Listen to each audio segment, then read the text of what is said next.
नमस्कार, आप देख रहे हैं सुदर्शन न्यूज और मैं शिवांगी जैन एक बार पुनः आप सभी का स्वागत करती हूं हमारे इस विशेष कार्यक्रम बदलता महाराष्ट्र में। मुख्यमंत्री देवेंद्र फडणवीस ने उत्तराखंड के हरिद्वार स्थित श्री स्वामी सत्यमित्रानंद गिरी जी महाराज के समाधि मंदिर में आयोजित श्री विग्रह मूर्ति स्थापना समारोह में मुख्य अतिथि के रूप में शिरकत करते हुए कहा कि भारतीय संस्कृति की महान परंपरा को सशक्त बनाए रखने में उनका योगदान अतुलनीय रहा है। उनके समाधि मंदिर का निर्माण भावी पीढ़ियों के लिए एक प्रेरणा स्थल के रूप में किया गया है।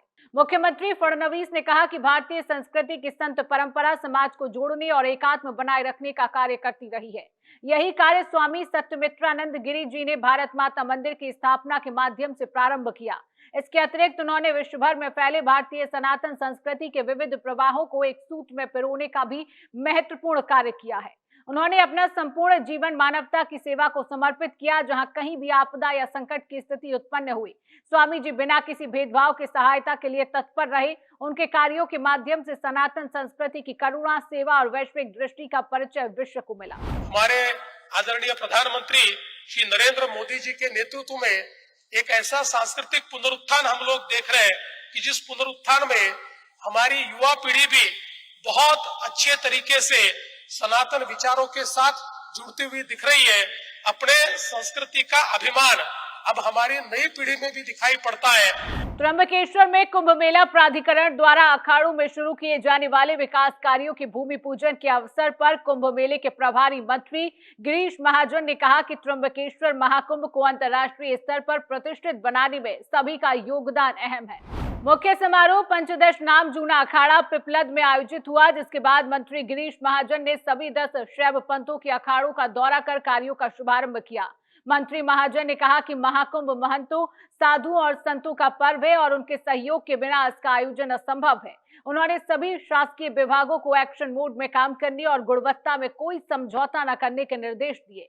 उन्होंने पंचदश नाम जूना, आवाहन, अग्नि, महानिर्वाणी, आनंद निरंजनी, बड़ा उदासीन और नया उदासीन अखाड़ों में नारियल फोड़कर विकास कार्यों का औपचारिक शुभारंभ किया। इस अवसर पर विभिन्न शासकीय विभागों के अधिकारी उपस्थित थे और त्र्यंबकेश्वर में नए घाट निर्माण का भी शुभारंभ किया गया। सही मायने में कुंभ मेले की शुरुआत हुई है और जो भी कोई भी किसी बात की जरूरत होगी अखाड़ों को, सरकार की तरफ से उनको निधि भी दिया जाएगा, उनके काम भी किए जाएंगे।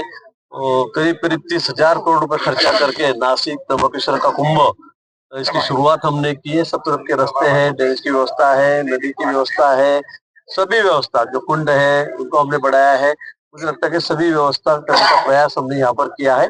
तेजी से बढ़ते आधारभूत ढांचे, औद्योगिकरण और शहरीकरण के कारण पुणे अब निवेश का प्रमुख केंद्र बनता जा रहा है। इस बढ़ती जरूरत को देखते हुए मुख्यमंत्री देवेंद्र फडणवीस ने पुरंदर हवाई अड्डे के निर्माण के निर्देश दिए हैं। वर्षा निवास में आयोजित समीक्षा बैठक में मुख्यमंत्री ने कहा कि हवाई अड्डा विकास के लिए भूमि अधिग्रहण महाराष्ट्र औद्योगिक विकास महामंडल MIDC द्वारा समयबद्ध तरीके से पूरा किया जाए। उन्होंने स्पष्ट रूप से कहा कि निधि उपलब्ध कराने की व्यवस्था सुनिश्चित हो और सिडको तथा नगर विकास विभाग अपनी जिम्मेदारियों को प्रभावी ढंग से निभाए। मुख्यमंत्री ने यह भी बताया कि हवाई अड्डा तैयार होने के बाद आसपास का क्षेत्र डेवलपमेंट जोन के रूप में विकसित होगा, इसलिए सिडको को अभी से आसपास की भूमि की उपलब्धता सुनिश्चित करनी चाहिए। पुरंदर हवाई अड्डा परियोजना से पुणे और उसके आसपास का क्षेत्र निवेश और विकास का नया केंद्र बनकर उभरेगा। पर्यावरण संरक्षण, जलवायु परिवर्तन से मुकाबला और ग्रामीण रोजगार सृजन की त्रिसूत्री को ध्यान में रखते हुए मुख्यमंत्री देवेंद्र फडणवीस ने 2026 से 2031 के दौरान 300 करोड़ वृक्षारोपण का महाअभियान मिशन मोड में चलाने के निर्देश दिए। इस अभियान में पर्यावरण विशेषज्ञों, स्वयंसेवी संस्थाओं और स्टार्टअप कंपनियों की सक्रिय भागीदारी सुनिश्चित की जाएगी। वर्षा निवास में आयोजित बैठक में मुख्यमंत्री ने कहा कि राज्य का वन क्षेत्र 33% तक बढ़ाने के लक्ष्य को ध्यान में रखते हुए हरित महाराष्ट्र प्राधिकरण की स्थापना का प्रस्ताव मंत्रिमंडल में पेश किया जाएगा। कम वृक्षावरण वाले क्षेत्रों, खासकर मराठवाड़ा में इसे प्राथमिकता दी जाएगी। महाराष्ट्र सरकार ने उप मुख्यमंत्री सुनेत्रा पवार को पुणे और बीड जिले का गार्जियन यानी पालक मंत्री नियुक्त किया है।